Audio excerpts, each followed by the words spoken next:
नमस्कार, आप देख रहे हैं द न्यूज हाउस और आपके साथ मैं हूं Dipesh Jain.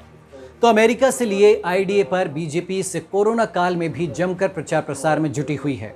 The news house ने आपको काफी पहले बीजेपी के इस वर्चुअल रैली के आईडीए के बारे में जानकारी दी थी और अब मोदी सरकार के कार्यकाल की उपलब्धियों के साथ साथ बीजेपी चुनाव प्रचार भी इसी माध्यम से कर रही है।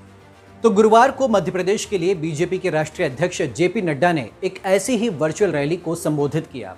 बीजेपी ने तमाम प्रचार माध्यमों के जरिए हर शख्स तक पहुंचने की कोशिश की। इसके लिए तमाम सोशल मीडिया प्लेटफॉर्म जैसे कि WhatsApp, Facebook, website page, Twitter, इन सब का इस्तेमाल करते हुए बीजेपी का दावा है कि इस रैली में उसने करीब 80 लाख लोगों को जोड़ा है। जितने भी स्टेट में हमारे ऑफिशियल पेज हैं उन सब पे ज़्यादातर में लाइव हुआ है। तो हमने ओवरऑल जो हमारा अचीवमेंट था वो कल ही हमने 80 लाख के करीब तो हमने व्यूज़ हमारे उसमें हो गए थे, जिसमें मध्य प्रदेश में करीब 12 लाख लोग जुड़े थे उसमें। तो हमने जो टारगेट अचीव करना था वो हमने टारगेट अचीव किया है। लेकिन सवाल है कि इस रैली से वाकई कितने लोग जुड़े। दरअसल अब तक की पारंपरिक रैली में जितने भी लोग भले ही बसों में भरकर लाए जाते थे, लेकिन वो पूरी रैली के दौरान मौजूद रहते थे और तब भीड़ को देखकर अंदाजा लगाया जाता था कि रैली सफल रही या फिर फ्लॉप हुई।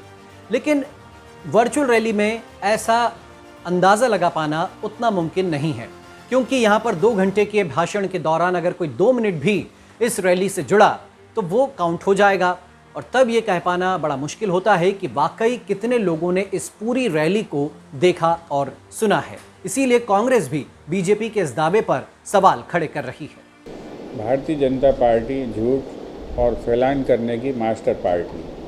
भारतीय जनता पार्टी के जितने भी कैंपेन हैं सोशल मीडिया पर वो पेड कैंपेन है और कांग्रेस के जो कैंपेन है वो वॉलंटियर बेस्ड कैंपेन है। हमारा वॉलंटियर गांव-गांव में बैठा हुआ है और हम पहुंच रहे हैं। आज जो मीडिया की हमारी सोशल मीडिया की प्रेजेंस है वो भारतीय जनता पार्टी से कम नहीं है। इस नए कॉन्सेप्ट पर मन में कुछ सवाल कुलबुलाते हैं। क्या जनता पर असर डाल पाएगी वर्चुअल रैली? क्या वर्चुअल जोश से उत्साहित होता है कार्यकर्ता? क्या पारंपरिक रैली का तोड़ बन पाएगी वर्चुअल रैली? क्या सोशल मीडिया के आंकड़ों से उत्साहित होंगे नेता? क्या दूसरे दल भी वर्चुअल रैली को मजबूर होंगे? भारतीय जनता पार्टी इसमें सिद्धस्त हो गई है। कांग्रेस भी लगभग कमोबेश उसी कोशिश पे चल रही है, पर आम जनता को इस सब में भ्रम में नहीं आना चाहिए। उसे अपना स्वतंत्र चिंतन करना चाहिए। स्वतंत्र चिंतन ही देश के लिए आगे बढ़ाएगा, अन्यथा ये सब वर्चुअल ही है। अब वर्चुअल रैली पर खर्चा भले कम हो रहा हो, लेकिन राजनीतिक दलों को इसका फायदा कितना मिल पाएगा ये कहना बड़ा मुश्किल है, क्योंकि पारंपरिक रैली में जहां नेता का जनता से सीधा संवाद होता था, जनता नेता के इमोशनल फीलिंग्स के साथ जुड़ पाती थी, क्या ऐसा वर्चुअल रैली में हो पाएगा? इसके अलावा सभा के आखिर में कार्यकर्ता जो जोश भरे नारे लगाते थे, क्या वर्चुअल रैली में नेता का भाषण खत्म होने के बाद घर बैठा कार्यकर्ता वैसे ही नारे लगाएगा?